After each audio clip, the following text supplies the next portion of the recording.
In 1985, Michael J. Fox drove a DeLorean 88 miles an hour straight into Hollywood history. I'm from the future. Back to the Future was the biggest film of the year, electrifying audiences with an irresistible mix of sci-fi and comedy. When this baby hits 88 miles per hour, you're gonna see some serious shit. 25 years later, EW reunited the cast for an unforgettable reunion. I mean, being with the car was great. It's more fun being with Lea. Action! Live on set.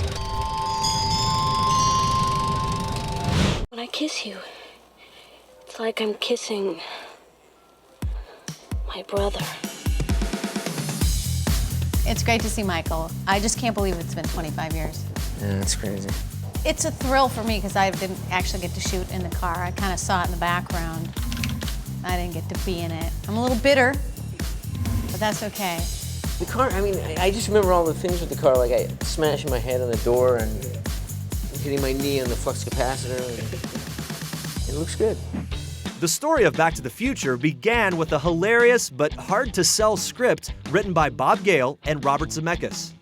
It's hard to imagine a script like Back to the Future not immediately clicking in Hollywood. They shopped around a lot in the early 80s. Not a lot of people were biting, not necessarily a traditional movie that you would expect to see made about a kid who has to go back in time to make sure his parents fall in love. I have a feeling about you too. And anyone in Hollywood will tell you the way to make a movie is to make another movie that's successful before it. Luckily, Robert Zemeckis had a huge hit with Romancing the Stone, and after that happened, Hollywood was like, oh, okay, we'll take a look at this Back to the Future script. The project was up and running. Spielberg would produce, Zemeckis would direct. Next, they needed their time-traveling teenager, Marty McFly. Are you telling me that you built a time machine? Out of a DeLorean? From the beginning, Zemeckis wanted Michael J. Fox, who was already a household name as Alex P. Keaton in the hit sitcom Family Ties. Alex, do you want to spend the night here? No, that's okay. I live real close, 10 minutes. Michael J. Fox, who was a huge TV star at the time, was the filmmaker's first choice from the very beginning for Marty McFly, but because of his TV schedule, he couldn't do it. So Eric Stoltz was cast as Marty McFly and filmed for about 4 or 5 weeks. There's some weird footage on the internet if you can find it. Ultimately, Zemeckis and the producers decided that Stoltz wasn't right and went to go back and try to get Fox. Whoa, this is heavy. So there are actually 3 months where Michael J. Fox was going back and forth between Family Ties and Back to the Future. Casting Fox's cross-generational co-star wasn't easy. Zemeckis needed someone who could play Marty's mother Lorraine as both a boy-crazy teen You can sleep in my room. I gotta go. I gotta go. and a middle-aged housewife. We all make mistakes in life, children. It's a peculiar movie for me to be famous for because of the fact that I spent half the movie aged to the age that I am right now. So people do still really recognize me, and it's interesting. When I was your age, I never chased a boy or called a boy or sat in a parked car with a boy. One of my daughters said, they got the age makeup right, especially in the jowls. I was like, I'm gonna kill you. Lea Thompson had a few notable film roles, including All the Right Moves with Tom Cruise, I need you, Lise. Well, I need you too sometimes, you know? and Red Dawn. You American? But this was next level for her. It pretty much still is my middle name. I mean, I had Caroline in the City as a middle name for a little while. I knew I shouldn't have worn color. I feel like Kermit the Frog. But now it's Back to the Future, so I'm happy that I moved that. You want me to make a donation to the Coast Guard Youth Auxiliary? Doc. I'm from the future. The role of Marty's mad scientist friend Doc Brown went to Christopher Lloyd, just 2 years removed from his Emmy-winning stint on Taxi. It's written in some strange language unknown on this planet. Jim. The real soul of Back to the Future is kind of in that dynamic between Doc and Marty, Christopher Lloyd and Michael J. Fox. It's that witty back and forth of just kind of harebrained and frantic and also just trying to figure out how to get out of this mess. Let me show you my plan for sending you home. Please excuse the crudity of this model. I didn't have time to build it to scale or to paint it. It's good. Oh, thank you. 21-year-old Crispin Glover played Marty's father, the nerdy George McFly. Lou, give me a milk. Chocolate.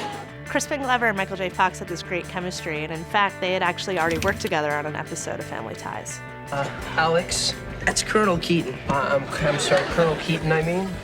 What is it? Your mother's here.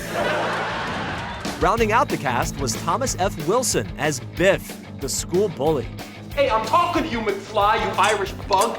Thomas F. Wilson really wasn't known at the time, so this was a huge opportunity for him. He really embodied Biff and like what the quintessential, 80s movie bully would look like. Biff, stop it! Biff, you'll break his arm! Back to the Future premiered on July 4th weekend, and it was an instant blockbuster. The summer smash brought in $380 million at the box office and became the highest-grossing movie of 1985. It is so hard to pin down. It's a comedy, it's a romance, action, adventure, a science fiction movie, all these different things. It's really applicable for people of all ages.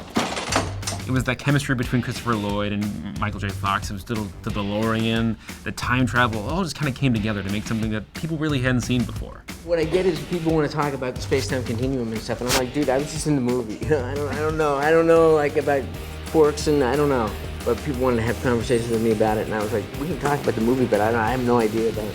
And there are people who know the movie better than I do. Oh yeah, for sure. Ah! Where are my pants? Over there? On my hope chest? That bedroom scene was just great. The first scene. Funny scene.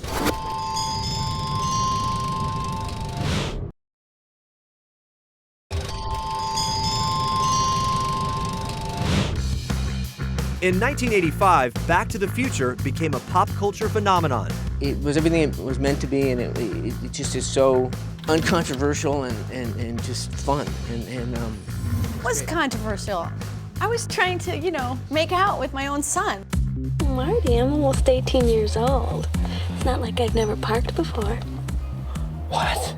And that Oh, was that's very... stuff, but that's about people. I love that.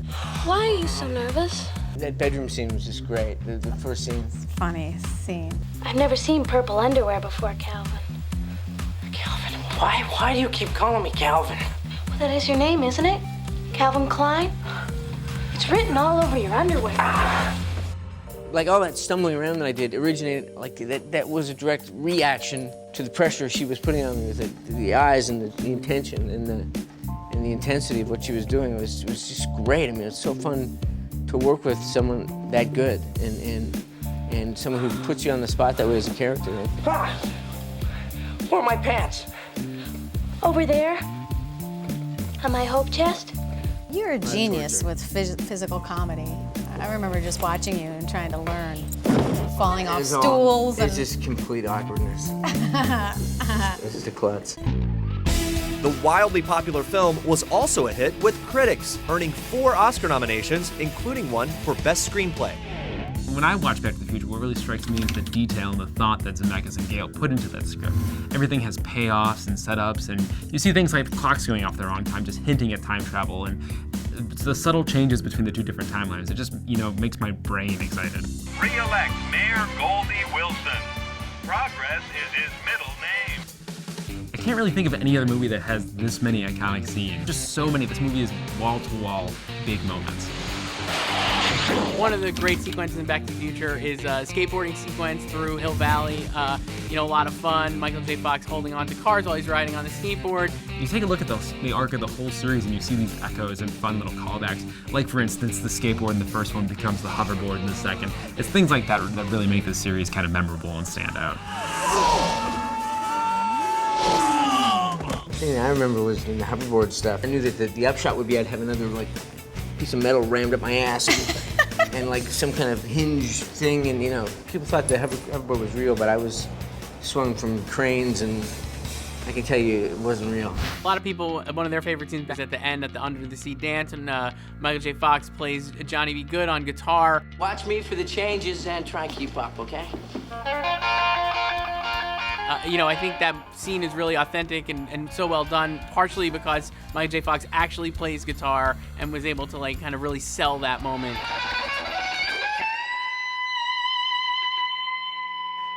It all culminates in that clock tower scene, which everybody knows, and there's this big race against literally the clock and this bolt of lightning that we know is coming. And I think I even still cringe a little bit when that wire does disconnect and Doc has the zip line down. It's just, it comes together so perfectly at the end. It's quite remarkable, really, that it still endures. I mean, I knew it was a great movie.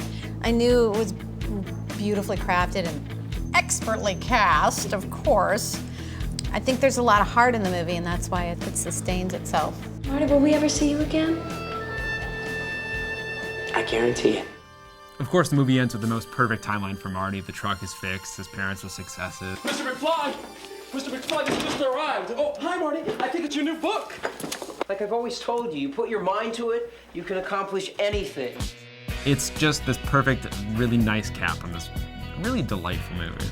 It's cross-generational. I mean, it's become kind of like, I mean, not to, I don't want to be sacrilegious or anything, but in its own way, and maybe a small way, it's kind of become like Wizard of Oz or something. It's something that kids love and don't think about when it was made. Don't think of it as an old movie. Even though we kind of got the future a little bit wrong. Yeah. Well, we thought about faxes, we didn't think of the internet. It was just a blast, you know, it was just a smile. And it's really great to be associated with something like that. That's something that just gives people pleasure, and it's, I mean, what a privilege that is. I'm getting verklempt here. Hey, Doc, we better back up. We don't have enough road to get up to 88. Roads? Where we're going, we don't need roads.